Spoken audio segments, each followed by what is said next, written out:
क्या एक मुख्यमंत्री के द्वारा विधानसभा में जो घोषणा किया जाता है उसका कोई मतलब नहीं रह गया? जब मुख्यमंत्री नीतीश कुमार जी खुद घोषणा करते हैं विधानसभा में और उनकी बात 2 महीना 3 महीना बाद ही गलत साबित हो जाता है, तो क्या ये एक मुख्यमंत्री जी का अपमान नहीं है? 5 सेंटीमीटर कमी करना है या 4 सेंटीमीटर कमी करना है, ये सरकार फैसला ले। लेकिन सभी कैटेगरी में महिलाओं के हाइट में दरोगा सिपाही बहाली में कमी होनी चाहिए। हम सरकार से मांग कर रहे हैं सिपाही बहाली दरोगा बहाली में अधिकतम उम्र सीमा में सभी अभ्यर्थियों के लिए, सभी कैटेगरी के अभ्यर्थियों के लिए वो अधिकतम उम्र सीमा में कुछ न कुछ आप बढ़ोतरी कीजिए, क्योंकि 3 साल के बाद आपने वैकेंसी निकाली है और 35% आरक्षण का लाभ सिर्फ और सिर्फ बिहार की बेटियों को, बिहार की छात्राओं को ही मिले। सरकार को इस पर डिसीजन लेना चाहिए। नीतीश कुमार जी ने कुछ समय पहले 20 मार्च 2023 को ही विधानसभा में खुद उन्होंने ये घोषणा किया था कि ईबीसी और एससी महिलाओं के हाइट में सिपाही बहाली दरोगा बहाली में कमी की जाएगी। तो इसी मुद्दे पर हम लोग 16 जून शुक्रवार को नमस्कार, आप देख रहे हैं द बिहार टॉप। मैं हूं आदेशपुरी। बिहार में लंबे चौड़े स्तर पर पुलिस कर्मियों की बहाली होनी है। सिपाही की बहाली के लिए 20 तारीख से फॉर्म फिलअप किए जाएंगे। 21,000 सिपाहियों की बहाली होने वाली है और आगे आने वाले समय में दरोगा की भी बहाली होगी। आपको बता दें कि जो हाइट है उस हाइट में छूट के लिए छात्र और छात्राएं लगातार सरकार से आग्रह कर रही हैं। मुख्यमंत्री का आश्वासन भी मिला था कि महिलाओं को हाइट में छूट दिया जा सकता है, लेकिन वो नहीं मिला। इसके साथ साथ आपको बताएं कि उम्र सीमा में भी रिलैक्सेशन देने को लेकर छात्र मांग कर रहे हैं और सरकार के सामने लगातार जो है अपनी सिफारिशें पहुंचा रहे हैं। तो वही बताएं कि 35% आरक्षण महिलाओं को, सिर्फ बिहार की महिलाओं को मिले। इन सभी मुद्दों को लेकर 16 जून को छात्र बैठक होने वाली है, जिसकी अगुवाई छात्र नेता दिलीप करेंगे। सुनिए क्या कर रहे हैं दिलीप। बिहार पुलिस सिपाही बहाली में अधिकतम उम्र सीमा में छूट मिलनी चाहिए, महिलाओं के हाइट में कमी की जानी चाहिए और 35% महिला आरक्षण का लाभ सिर्फ बिहार की बेटियों को ही मिलना चाहिए। नीतीश कुमार जी ने कुछ समय पहले 20 मार्च 2023 को ही विधानसभा में खुद उन्होंने ये घोषणा किया था कि ईबीसी और एससी महिलाओं के हाइट में सिपाही बहाली दरोगा बहाली में कमी की जाएगी। लेकिन जब सिपाही बहाली आई है, वैकेंसी आई है, सिपाही बहाली के लिए विज्ञापन आया है, तो उसमें हाइट में कोई कमी नहीं की गई है। जो पहले था वही अभी भी है। तो क्या एक मुख्यमंत्री के द्वारा विधानसभा में जो घोषणा किया जाता है उसका कोई मतलब नहीं रह गया? जब मुख्यमंत्री नीतीश कुमार जी खुद घोषणा करते हैं विधानसभा में और उनकी बात 2 महीना 3 महीना बाद ही गलत साबित हो जाता है, तो क्या ये एक मुख्यमंत्री जी का अपमान नहीं है? ऐसा क्यों हुआ? सीएसबीसी ने क्या जानबूझकर ऐसा किया या सिर्फ मुख्यमंत्री जी ने घोषणा कर दिया सदन में, विधानसभा में, और उस पर आगे कोई लिखित रूप में कोई कार्रवाई नहीं की गई? तो मुख्यमंत्री जी से हम आग्रह कर रहे हैं, नीतीश कुमार जी से आग्रह कर रहे हैं कि आपने खुद घोषणा किया था कि ईबीसी और एससी महिला के हाइट में कमी की जाएगी सिपाही और दरोगा बहाली में, तो फिर क्यों नहीं कमी किया गया? हम मांग कर रहे हैं सरकार से, ईनीतीश कुमार जी से ये मांग कर रहे हैं कि सभी कैटेगरी में महिलाओं के हाइट में कमी की जाए। सभी कैटेगरी में एससी, ओबीसी, ईडब्ल्यूएस, सभी कैटेगरी में महिलाओं के हाइट में कमी की जाए, क्योंकि आपने खुद ईबीसी और एससी महिलाओं के हाइट में कमी करने की बात कही थी। लेकिन हम लोगों की मांग है कि आप सभी कैटेगरी में महिलाओं के हाइट में कमी कीजिए। अब कितना कमी करना है ये सरकार को इस पे फैसला लेना है। सरकार खुद ये फैसला ले कि कितना कमी करना है, 5 सेंटीमीटर कमी करना है या 4 सेंटीमीटर कमी करना है, ये सरकार फैसला ले। लेकिन सभी कैटेगरी में महिलाओं के हाइट में दरोगा सिपाही बहाली में कमी होनी चाहिए। हम सरकार से मांग कर रहे हैं और इसके साथ ही सभी अभ्यर्थियों के लिए अधिकतम उम्र सीमा में छूट मिलनी चाहिए। क्यों? क्योंकि 3 साल बाद आप सिपाही की बहाली निकाले हैं और 3 साल बाद दरोगा की भी वैकेंसी आने वाली है। तो इसीलिए उम्र तो किसी का स्थिर नहीं रहता है, उम्र तो बढ़ते जाता है और आप 3 साल के बाद वैकेंसी निकाल रहे हैं। तो इसलिए हम सरकार से मांग कर रहे हैं, नीतीश कुमार जी से ये मांग कर रहे हैं, मुख्यमंत्री जी से, कि आप सिपाही बहाली दरोगा बहाली में अधिकतम उम्र सीमा में सभी अभ्यर्थियों के लिए, सभी कैटेगरी के अभ्यर्थियों के लिए वो अधिकतम उम्र सीमा में कुछ न कुछ आप बढ़ोतरी कीजिए, क्योंकि 3 साल के बाद आपने वैकेंसी निकाली है और अभ्यर्थियों की मांग है कि आप 3 साल का एज रिलैक्सेशन दीजिए, अधिकतम उम्र सीमा में 3 साल की छूट दीजिए।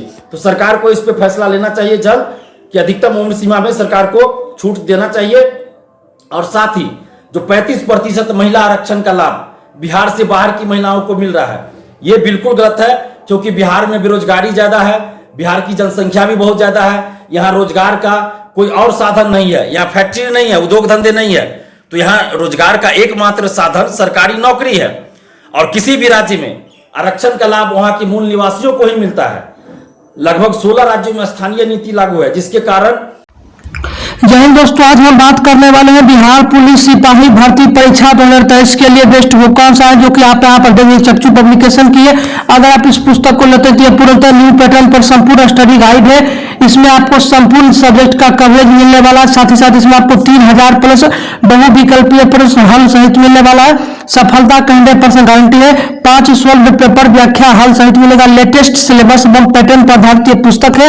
यह पुस्तक हर हाल में अन्य पुस्तकों से श्रेष्ठ है, क्योंकि इस पुस्तक में जो है खास बात यह कि 3000 प्लस बहुविकल्पीय प्रश्न 5 सॉल्व पेपर आता है। अपनी तैयारी को, इसके साथ ही अपनी तैयारी को मजबूत करने के लिए इसी पब्लिकेशन का प्रैक्टिस सेट आता है। दोनों बुक को लेने के लिए आप अपने नजदीकी मार्केट में जाकर ले सकते हैं। अगर आप इसे ऑनलाइन मंगवाना चाहते हैं तो फ्लिपकार्ट अमेजन पर उपलब्ध है। नीचे डिस्क्रिप्शन में लिंक है फ्लिपकार्ट अमेजन पर, आप अभी ही जाकर मंगा सकते हैं। धन्यवाद। या तो वहां फॉर्म नहीं भर सकते बिहार के लोग या उस राज्य के बाहर के निवासी, या अगर फॉर्म भी भर दिए तो बिहार के स्टूडेंट्स का वहां सिलेक्शन नहीं होगा बहुत सारे राज्य में, क्योंकि वहां का जो चयन प्रक्रिया बनाई गई ऐसी कि वहां पे आपको क्षेत्रीय भाषा को ज्यादा महत्व दिया गया है, जिस कारण बिहारी स्टूडेंट्स का सिलेक्शन ही नहीं हो सकता अगर फॉर्म भी भर दिए तो। और बहुत सारे राज्यों में तो फॉर्म ही नहीं भर सकते, क्योंकि स्थानीय नीति लागू कर दिया गया है, जिसकी वजह से बिहार के स्टूडेंट्स वहां फॉर्म ही नहीं भर सकते। तो हम बिहार में बाहर के स्टूडेंट्स को फॉर्म भरने से रोकने की बात भी नहीं कर रहे, हम तो सिर्फ इतना कर रहे हैं कि आप आरक्षण का जो प्रावधान होता है, बिहार सरकार के गजट में भी लिखा है कि किसी भी तरह के आरक्षण का लाभ बिहार के मूल निवासियों को ही मिलेगा।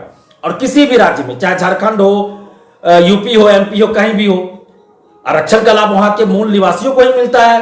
जो राज्य सरकार की सेवाओं के लिए जो राज्य सरकार द्वारा आरक्षण दिया जाता है, तो उस राज्य के मूल निवासियों को ही आरक्षण का लाभ मिलता है। तो फिर बिहार में 35% महिला आरक्षण का लाभ बिहार से बाहर की महिलाओं को क्यों मिलेगा? ये तो बिल्कुल गलत है ना। बिहार की बेटियों के साथ बहुत बड़ा अन्याय है, बहुत बड़ी नाइंसाफी है। तो सरकार को इस पे सोचना चाहिए, ये नाइंसाफी ना हो बिहार की बेटियों के साथ, और 35% आरक्षण का लाभ सिर्फ और सिर्फ बिहार की बेटियों को, बिहार की छात्राओं को ही मिले। सरकार को इस पे डिसीजन लेना चाहिए, क्योंकि इससे हजारों बिहार की बेटियों के साथ नाइंसाफी हो रही है, उनके साथ अन्याय हो रहा है। और जितने भी बिहार की बेटियां हैं, बिहार की छात्राएं हैं, उनसे भी हम आग्रह करें कि आप लोग एकजुट होइए और एकजुट होकर आप हमारा साथ दीजिए, नहीं तो फिर आपके साथ इसी तरह अन्याय होता रहेगा। अगर 35% आरक्षण का बिहार से बाहर की लड़कियों को नहीं मिलता है, अगर मिलना बंद हो जाए, जो अभी मिल रहा है, अगर वो आरक्षण बिहार से बाहर की महिलाओं को मिलना बंद हो जाए, तो लड़कियों का जो कैटेगरी है, हर कैटेगरी में जो महिलाओं के लिए अलग से आरक्षण दिया गया है, तो आपका कटअप बहुत कम हो जाएगा, क्योंकि बाहर की महिलाएं आ जा रही है, तो उसके वजह से महिलाओं के कैटेगरी में भी कटअप ज्यादा चला जा रहा है। तो इसलिए आपसे हम आग्रह कर रहे हैं कि जो बिहार की लड़कियां हैं, आप लोग कम से कम हमारा साथ दीजिए, क्योंकि ये आपकी लड़ाई है, हम आपके लिए लड़ रहे हैं, तो आपको साथ देना चाहिए। और आप फोन करके, व्हाट्सएप पे मैसेज करके आप हमें बताइए कि आप हमारा साथ देना चाहती हैं, तभी हम आगे आपके लिए कोई आंदोलन कर पाएंगे, कुछ कर पाएंगे। क्योंकि आप हमारा साथ नहीं दीजिएगा तो फिर हम कैसे कुछ कर पाएंगे। और जो उम्र सीमा की बात है, अधिकतम उम्र सीमा में बढ़ोतरी होनी चाहिए दरोगा सिपाही बहाली में। और इसके अलावा हाइट में, महिलाओं के हाइट में जो मुख्यमंत्री जी ने खुद घोषणा किया, हमारे पास वो वीडियो भी है, तो मुख्यमंत्री जी से हम आग्रह कर रहे हैं कि आप महिलाओं के हाइट में कमी कीजिए, अधिकतम उम्र सीमा में सभी अभ्यर्थियों के लिए, सभी कैटेगरी में आप बढ़ोतरी कीजिए, और 35% महिला आरक्षण का लाभ सिर्फ बिहार की बेटियों को ही मिले, इसके लिए आप आदेश जारी कीजिए। क्योंकि बिहार सरकार के ही गजट में लिखा है कि किसी भी तरह के आरक्षण का लाभ सिर्फ और सिर्फ बिहार के मूल निवासियों को ही मिलेगा। तो फिर बिहार से बाहर की महिलाओं को आरक्षण क्यों मिल रहा है? तो ये बंद होना चाहिए। और अधिकतम उम्र सीमा में बीपीएससी हो या कोई भी भर्ती आयोग हो, सभी में आपको बढ़ोतरी करनी चाहिए। बीपीएससी में भी देखिए आप जो उम्र सीमा रखे हैं, अन्य स्टेट्स में देख लीजिए, तो सिविल सेवा में अधिकतम उम्र सीमा जो है बिहार से ज्यादा है और बिहार में कम है। तो इसलिए बीपीएससी में भी अधिकतम उम्र सीमा में बढ़ोतरी किया जाना चाहिए। क्योंकि आपने 11 एग्जाम को लगातार 4 एग्जाम, 5 एग्जाम, 3 एग्जाम करके लिया, तो 11 मौकों से परीक्षार्थियों को हाथ धोना पड़ा। और कोरोना भी बीच में आया, कोरोना का भी संकट सबको झेलना पड़ा। तो इसलिए सिपाही बहाली, दरोगा बहाली, बीपीएससी सभी में अधिकतम उम्र सीमा में कुछ ना कुछ बढ़ोतरी होनी चाहिए। और महिलाओं के हाइट में कमी होनी चाहिए।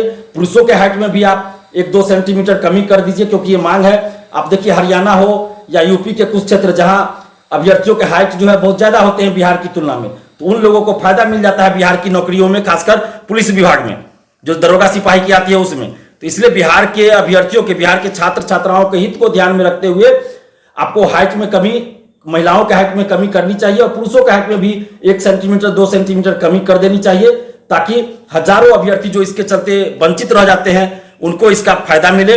तो इसी मुद्दे पर हम लोग 16 जून शुक्रवार को पटना के गांधी मैदान में गांधी मूर्ति के पास एक बैठक कर रहे हैं, एक मीटिंग रखे हैं छात्र छात्राओं की। तो आप सभी से आग्रह कर रहे हैं, बिहार के जितने भी छात्र छात्राएं हैं, आप सभी से हम आग्रह कर रहे हैं कि 35% आरक्षण का लाभ सिर्फ बिहार की महिलाओं को ही मिले। अधिकतम उम्र सीमा में बढ़ोतरी की जाए दरोगा सिपाही बहाली में। इसके बाद आपको दरोगा की जो वैकेंसी है वो कम से कम 2500 से 3000 सीटों पे निकले और हाइट में कमी की जाए। इन सभी मुद्दों को लेकर और पारदर्शिता हो, सिपाही बहाली, दरोगा बहाली, बीएसएससी सभी में पारदर्शिता हो, इन सभी मुद्दों को लेकर 16 जून को यानी शुक्रवार 16 जून को सुबह 11 बजे पटना गांधी मैदान में गांधी मूर्ति के पास एक मीटिंग रखी गई है छात्र छात्राओं की। तो आप सभी से हम आग्रह कर रहे हैं कि आप सभी आइए, छात्र भी आइए, छात्राएं भी आइए। बिहार की बेटियों से भी हम आग्रह कर रहे हैं कि आप लोगों की सहभागिता जो है बिहार की बेटियों की, वो आंदोलन में या फिर मीटिंग में बहुत कम होती है। तो इसलिए आप लोग भी आइए, छात्र छात्राएं सभी से हम आग्रह कर रहे हैं कि आप लोग 16 जून शुक्रवार को सुबह 11 बजे पटना गांधी मैदान में आप गांधी मूर्ति के पास आइए। वहीं हम लोग एक बैठक करेंगे और आगे की रणनीति पे हम लोग विचार करेंगे कि आगे क्या करना है, आंदोलन करना है, किस तरह आंदोलन करना है। और वहीं पे हम लोग प्रेस कॉन्फ्रेंस भी करेंगे, मीडिया के बंधुओं को भी हम वहीं पे बुलाएंगे। हम भी अपनी बातों को रखेंगे, आप लोग भी अपनी बातों को रखिएगा। वहां प्रेस कॉन्फ्रेंस भी हम करेंगे और सरकार से ये मांग करेंगे कि इन सभी मांगों को सरकार लागू करे। धन्यवाद, जय हिंद। तो जैसा कि आपने सुना कि 35% महिला आरक्षण में सिर्फ बिहार की महिलाओं को ही मौका मिले, वही हाइट में रिलैक्सेशन किया जाए, कम किया जाए पुरुष और महिलाओं दोनों के लिए। और एज में रिलैक्सेशन को लेकर छात्रों की बैठक 16 जून को प्रस्तावित है। छात्र नेता दिलीप ने इसकी जानकारी दी है। और आपको बता दें कि 20 जून से बिहार में 21,391 सिपाही पदों के लिए फॉर्म फिलअप भी होने वाला है। तो फिलहाल इस वीडियो में इतना ही। वीडियो पसंद आया लाइक शेयर करें, हमारे चैनल द बिहार टॉप को सब्सक्राइब जरूर कर लें। धन्यवाद।